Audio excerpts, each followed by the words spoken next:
Good morning, Sharon. Thank you very much for joining me today. I'm very excited to speak with you again. And you as well, Stacey. It's really lovely to be here. So, Sharon, you are a life coach, especially for women. Yes. Now, you came from corporate background, as I understand. Yes, I How did. did you go from structure like that to then working for yourself and coaching women? Right. So I worked for a retail company and I loved the interaction with people. I loved that side of the job. I loved the talking, and it was actually a herbalist I worked for as well. So I loved all of that side of things, the healing, but it was Yeah. the whole structure of targets and doing this and doing this and doing this that I really, really couldn't take. So I set up my own independent business with my sister when she'd Oh, come back from Greece. And we were working, we had our own, it was an art space. So we did the artwork and then local artists came and sold their work. And then it progressed and progressed. And in the end, we had two retail businesses. But we got to a stage when you've got your own business of just a little bit of burnout. And Michelle's husband wanted to go back to Australia because that's where he's from. And he wanted them to spend some time over there. And I wanted to get back again to that connection with people. mm, And I'd studied psychology and I thought, this is where my passions lie. And I was yeah. just coming up to my 50th birthday and I thought, right, just going to take the leap. So we'd closed the business and I just started training, did all my training and set up my business. So it was a real transition, but it was getting back to living by my values, the things that Yeah. I loved and that connection with people again. And it's lost so much in the corporate world. And I just thought it wasn't where my heart lay. It really wasn't. No. And so I really now feel as if I found my place. Lovely. Yeah. So when we describe you as a life coach for women, is that exactly how it sounds? What is it that you offer? What if I were a woman and I said, you know what, I feel a bit stuck? Is it that sort of thing, or Yeah, it is. So people come for all different reasons. Some people yeah, it could just be that, they've just got to a stage where they think, I know that there's something that I want, but I just don't know how to do it. I don't know how to put the okay, plans in place. But I work from a really holistic point of view. So it's not just about your goal setting and your SMART and your SWOT analysis and anything like that. They can come into it with some people, but what I like to do is I like to look at the whole being. So the whole holistic idea of spiritually, emotionally, physically, um, getting people to understand who they are, because that's how they can understand where they want to be going. And so we look at everything from diet, lifestyle, their core values, um, what they might have loved 20, 30 years ago, what really sets them alight. And it's a very much an understanding of who somebody is. And then we start setting plans for how they want their life to look in the future. because when you said there, like of who they want to be, I think sometimes as women, men as well do it, but as women, I think sometimes like if we've, started a family, we've raised a children, we've been doing a certain type of job for a few years, we've just been solely concentrating on family and that sort of thing, you sort of lose who you are. I think you sort of forget sometimes that Yeah. actually I don't actually know what I want anymore. I can't remember actually who I am anymore. I don't know what to do going forward. That is absolutely spot on. I hear that so many times. It's Mm. like, well, my kids want to do this and my partner wants to do that. And it's like, yes, but what do you want to do? And one of the first things I do is I do the wheel of life. So it's like a pie chart into 8 areas. One of the areas is how do you see your relationships? And people always talk about the relationship with their partner or their family or their friends. And the most important relationship we ever have is the one we have with ourselves. Oh, We yeah. never, ever look at it from that point of view. And that's where we always start. What do you want in your life? How do you want your life to look? What do you want to be doing? It's not about everybody else. There's only ever going to be ourselves who look after ourselves. Let's be honest. We'll have other caregivers throughout our lives, but we have to take responsibility. We have to make the life that we want to do, because no one else is going to do it for us. Yeah, I get that. I get that.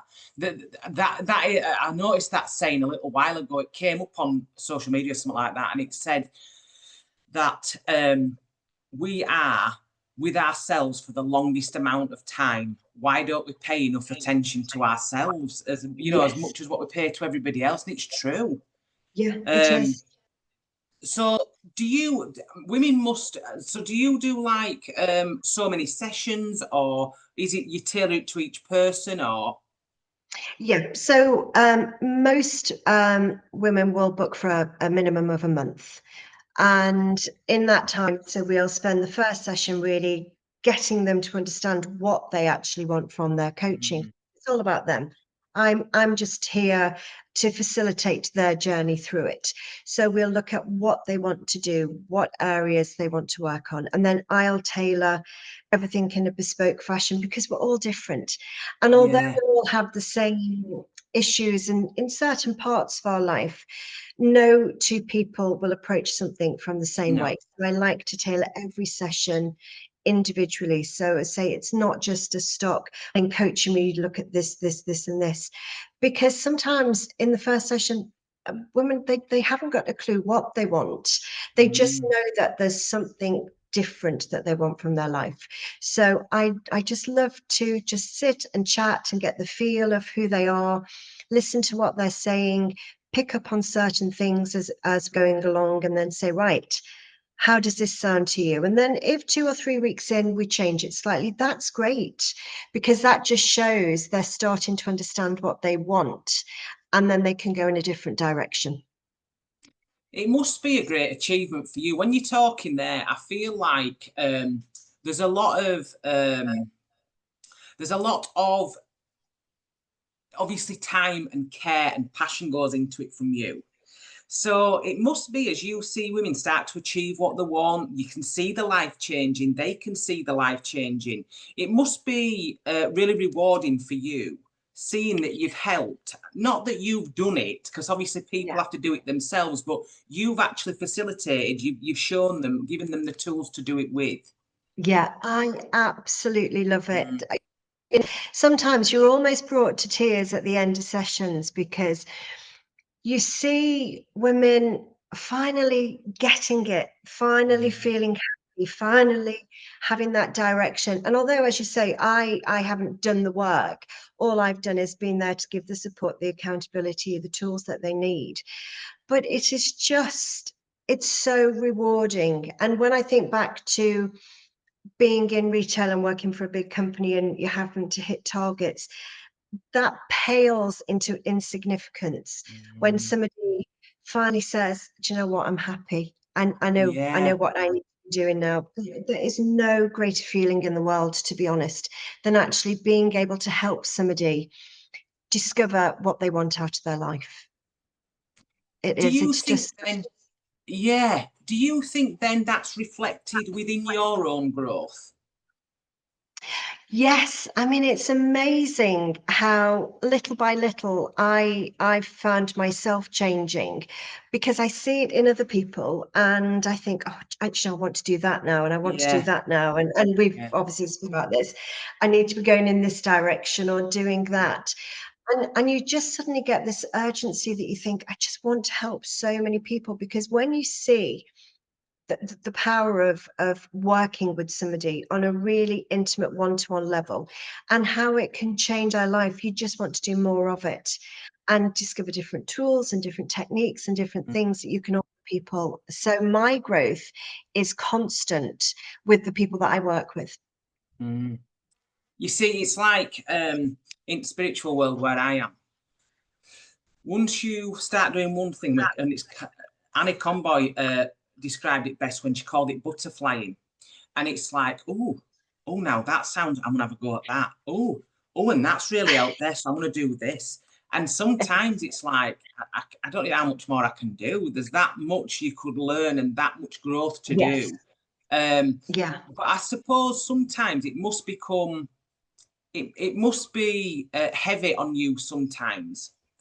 Do people come to you with like all the problems and you're a little bit of a counsellor, if you like, or a little bit of an agony aunt sometimes? Yes, sometimes, and I do have to say sometimes through sessions we're kind of bordering on to counselling, and Yes. and I can't advise people because I'm not on a counselling role. Yeah. And they'll say, "Oh, I'm sorry," and then you feel awful because really what they want to do is they just want to talk about things. So I'll say, "Well, look, why don't we look at it from a different way? So you can Yeah. still discuss things, but we're not doing it from a counselling point of view." And sometimes in the first sessions, you feel the weight of their emotion, and Mm. you just want all the best things to happen for them. And so, yeah, I think that's why the end journey is always so emotional for me, because you live each session with somebody, Mm. and you celebrate their wins and their victories, and you have that empathy for their pain as well, Yeah. and you want the best for them. So you give 110% in every session because you just want somebody to have the life that you know is in there, if you can just help bring it out for them. You see, you must have people that come to you. You see, it won't all be people that, children have grown up and they're a little bit lost in what they're doing. You must have people come to you that, have had trauma, have had like real life-changing events that, well, I actually don't have a Yeah, clue what to do with myself. Um, yeah. how do you go down that route? How do you bring them from? I know one of my friends came to see you when she had lost her partner. Well, that's one of the biggest Yeah, things that can happen. Grief is a horrible, horrible experience, and it's a dark place to be in sometimes. Now, she yeah. obviously raves about you and says that if it hadn't been for you at times, she don't have a clue where she'd have been. Um, Oh, so so you know, it's obviously very healing for the person that's receiving the mm, coaching as well. yeah. I think the problem that we're all going to experience grief at some point or another in Mm, our lives. Nothing ever prepares us for it, no. and especially when it comes as a real shock. And I think the problem is in society is there's supposed to be these sort of stages through grief. And if you haven't Mm, got to stage 4, by such a time, it's like, well, you should be there now. And yeah. grief is a completely personal um, feeling. We're all going to experience it differently. We're all going to react differently. Some people will bounce back faster than others, and we all have to work through it in our own time. And I think that's what coaching can do. It gives you the space, even if it's only for an hour a week, to say, you know what, just sit. And if you just Mm, want to sit in that grief for now, that's fine. That's mm, totally fine, because nobody should ever judge somebody else for how they're working through things. We should just offer people support to get through it. And I like to think that that's what I do in a coaching mm, space, because I've had a lot of women who've had grief of one form or another. And if they just want to sit there and talk about that person or how they're feeling for that hour, then that's fine, because that's obviously what they need to do at that time. And mm, sometimes we all need that safe space where we can just express what we're feeling, because there's other places that we can't do that in life. And so sometimes a coaching space can be that space.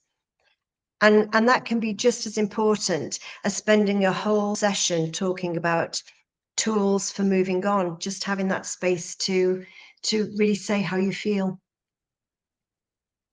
You see, when somebody's been through grief like that, and I suppose like it's a different level, so I'm not comparing the two, but what I'm saying is when somebody's like lost somebody, and then it's like perhaps a mum or a parent that's children have moved on, it's that loss inside. How it's like Yeah. sometimes you lose your sense of purpose, don't you? What am I doing? Yes.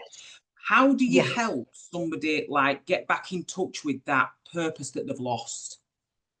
Yeah. So the one thing, well, the first thing that I often do is, I think that, you know, the idea of children leaving home is such a huge one because Mm, it is massive loss to, I think, mm, especially women, yeah, because they've spent 18, 20 years, whatever it is, looking after this person, nurturing them, helping them to grow. And then all of a sudden it's like, I'm not needed anymore. yeah. They've left. And the love is still there, obviously, but it's Mm, that massive chunk. It's like somebody said, "We don't need you anymore. We're fine now." And that can be so, so hard to deal with. And women can feel totally lost and bereft. And it is almost a grief like losing somebody, but be it in a different way. They're not there to be there helping them. So what we always do in the sessions is say, okay, well, let's start looking at you again. What were you like? What were you like before you had your children? What were your passions, your interests? What were your values? Let's start rediscovering you. What are the things that you've put to one side to help this other person grow and flourish? And then be able mm, to move into the next chapter of their lives. Let's go back and see what you were as a person and what do you want to take into your future. And it's always really interesting because people suddenly start to think, God, you know, I used to love doing that. And yeah. I can't believe I never do that anymore. And oh, that used to be such amazing part of Mm. my life. And it's like they start to rediscover themselves all over again. And that is such a wonderful experience for women because they find themselves again. And it must be a real confidence booster. So if you felt like, oh, I'm not sure, like you said, people forget about past life, you know, the lives that they've had, don't they, when they were younger, and like you say, Yeah, you know, oh, I used to do this, I used to do yeah. that, we used to go to so and so. I remember that all of a sudden. But it must be once they start to sort of reconnect with the self, the confidence, you must see that the confidence levels are boosted.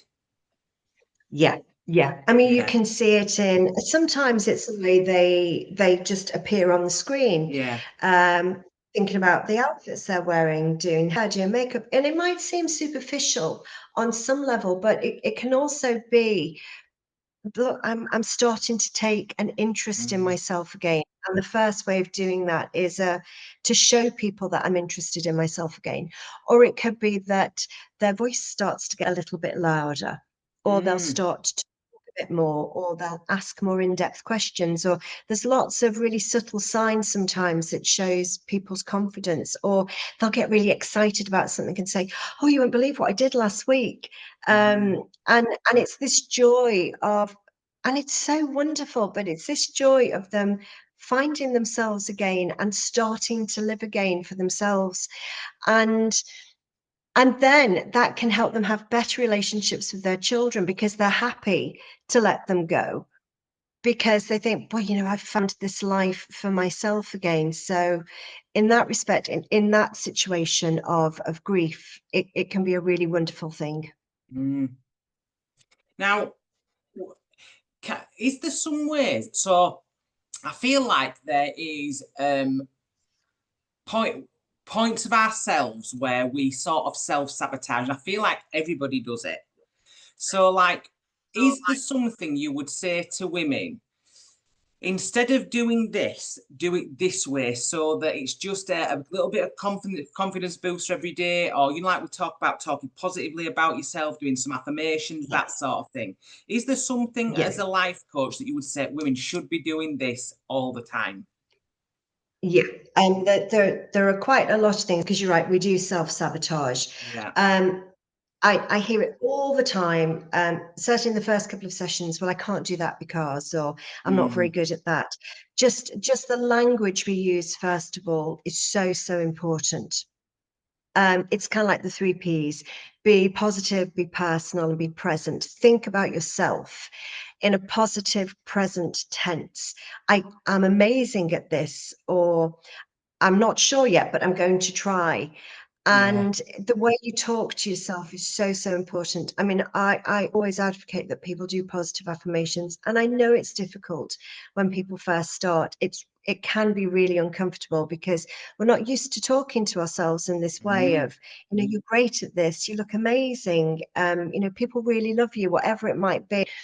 But the more you do it, the more your brain gets used to it and the more it starts to believe it. So I definitely say the positive affirmations and also journaling to get those negative thoughts out of your head, because once they're Mm. down on paper and once you see them, you can start to then pick them and think, well, actually that's quite ridiculous, so there's no evidence for Yeah. that. So those two things are really, really important. I know when you just said then that that's quite ridiculous when you see it. So I'm one of these, me. I can start a scenario in my head that hasn't actually happened, and I can see the scene all the way through, and then it end up be like, well, they obviously hate me, don't they? And now it's been said. I've made it all up in my head. But like you said, if you write it down, you look at it and you think, have I really just thought that? Because that is absolute rubbish, you know. But I think it's Yeah, the yeah. visual, isn't it? It's the getting it out of here and putting it visual. It is. It is. We all have this. It's kind of that sort of mind reading. I know what that person's thinking. I know what that person's thinking about. Well, of course we don't. The No. only thoughts we ever have in our head are our own thoughts. Mm, We haven't got a clue what anybody else is thinking, and that's a big part of self-sabotage. Oh, you know what? I'm not going to go tonight because I know that they're not going to like me, or this is going to yeah. happen, or that's going to happen. And it's only the thoughts that we tell ourselves. So we spend a lot of time working through things like that just to get those limiting beliefs out, that self-sabotage under control, because that's the best way to move on. Limiting beliefs are one of the biggest things I see in like spiritual when I work with people. People feeling like they can't. And then Yeah. the other part is what they've grown up with. So, you know, because I'm a bit thick, well, you're not thick at all. Oh, Well, I were yeah. always told I'm a bit thick, you know what I mean? Well, you're not, are Yeah. you? Do you know what I mean? It's that, and I find that is so frustrating because when I read energy and I can feel energy. And when I look at people, I think, God, there's so much in there. Stop talking to yourself like that. I can't do with it. Yeah. So I can Yeah. imagine it's I quite know frustrating sometimes. it can be frustrating, but I think there's an element of sadness there as well, that people have lived their whole Massively. lives. Yeah. And they've stopped themselves from doing so many things Yeah. because some stupid throwaway comment that they might have heard 40 Mm, years ago stuck in their mind. And then they've thought, well, it's not even a truth because we don't remember things anyway, the way they ever were.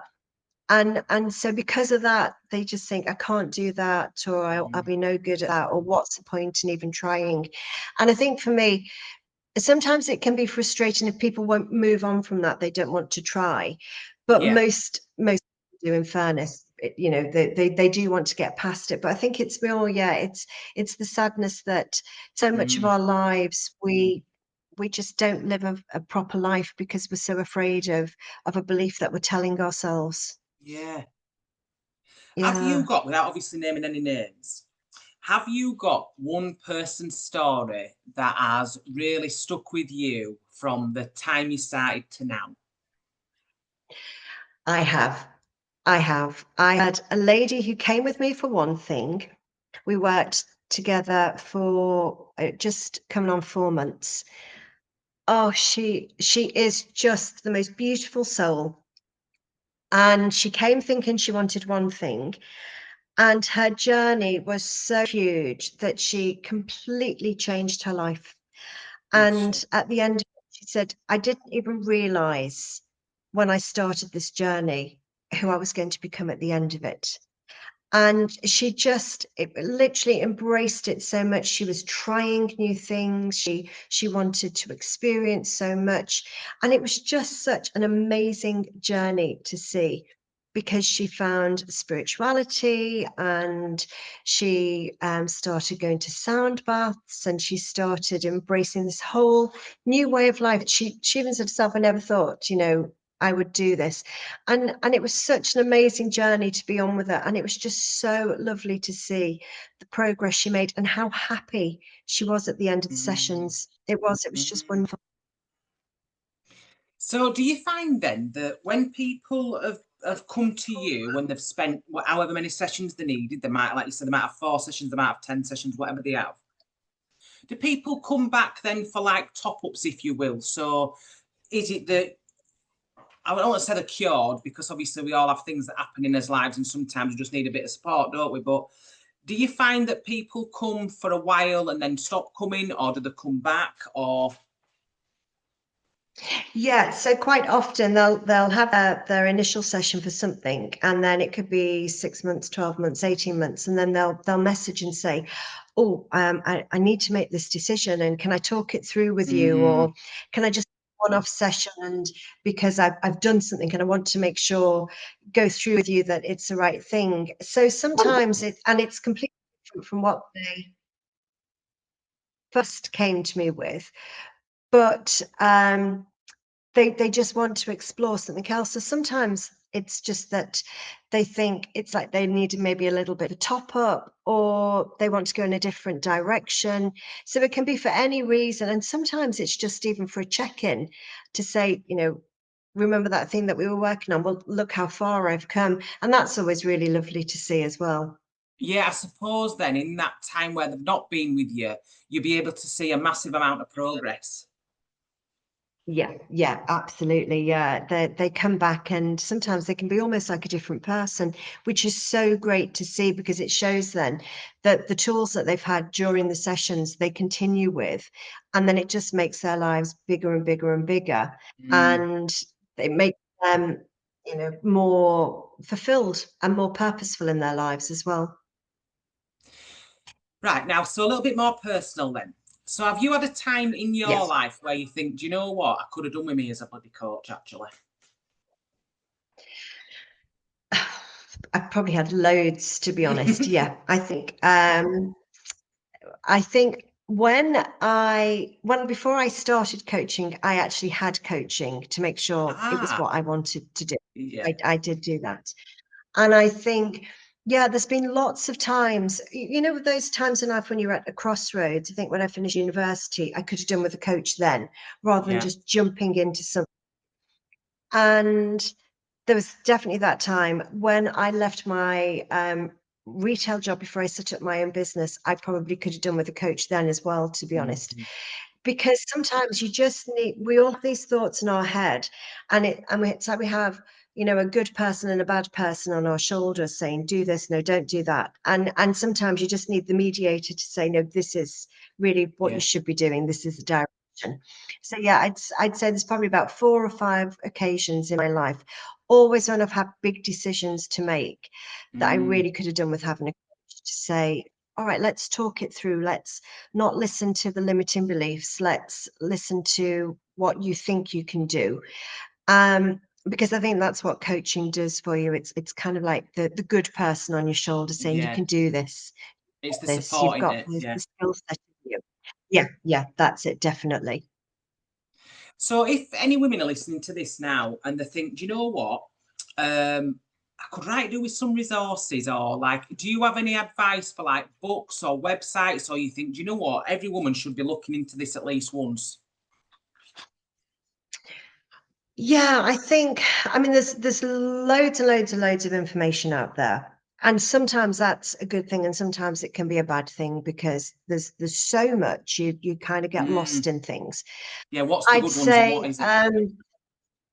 yeah, yeah, I'd say some of the have used that have changed my life. Um, Read The Alchemist by Paulo Coelho. That will definitely do it for you to make you understand what life is all about. It's a really short book, but it really hones in on what's important in life. Mm, I think start to really take care of yourself. There's loads and loads again information out there, but I think the more you can sort of take care of yourself spiritually, emotionally, physically, that mental well-being, physical well-being is so important. um, People like Susan Jeffers, feel the fear and do it anyway. That idea of, again, of books, that we've all got it inside us. It's just believing in ourselves. So yeah, I think there is so much out there. But what I would say to most women is, start to put yourself as a priority in your own life. Start to treat yourself as if you're worth looking after. That's some of the saddest coaching sessions I've ever had, but with the greatest results at the end, when women come to me and they don't even see themselves as being important in their own life. And I just think, oh God, you're so important. If you could just see you as I see you now, you would understand the importance that you play in the world. And they don't often in those first sessions. And then by the end, when they see it, we all have to realize that we're worth looking after. We really are. That made me smile, that, because I said that to a lot of people. If you Mm. could just see yourself how I see you, or others see Yeah. you, you'd love yourself. You'd think you were amazing. What's Yes. wrong with you? Yeah, absolutely. But they don't, do they? That's No. the thing. But then when they finally do, when they finally get it, oh, Yeah. that's so amazing. That's really Yeah. amazing. Yeah. So what's next for you? What have you got coming up? What are you working on next? What does Sharon's next steps look like?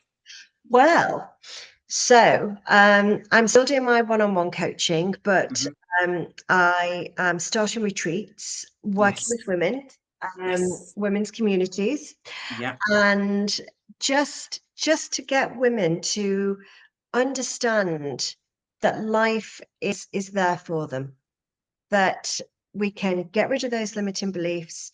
We can all work together. We can lift each other up in a great community.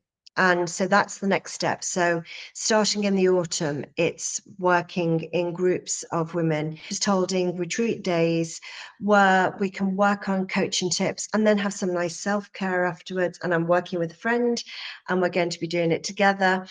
And they are just going to be joyous days of women propping women up and celebrating each other. Love that. Yeah. Love that. Yes. So if somebody were listening to this and thought, do you know what, I'd like to book a session with Sharon, where would they find you? So I've got a website, lifecoachingforwomen.co.uk. I'm on Instagram, I'm on Facebook, I'm on YouTube. I'm basically everywhere. You're everywhere. That's Social good. media wise, yeah. Yeah, The website's got all of the links though. So you can find me just on lifecoachingforwomen.co.uk. that's lovely. Thank you so much for joining me today, Sharon. I've had a lovely chat with you. I've really enjoyed Oh, myself. it's been a pleasure. It's really been a pleasure. Thank you, Stacey. Thank you so much. Speak to you soon. And you take care. Thanks. Bye. Bye. Bye.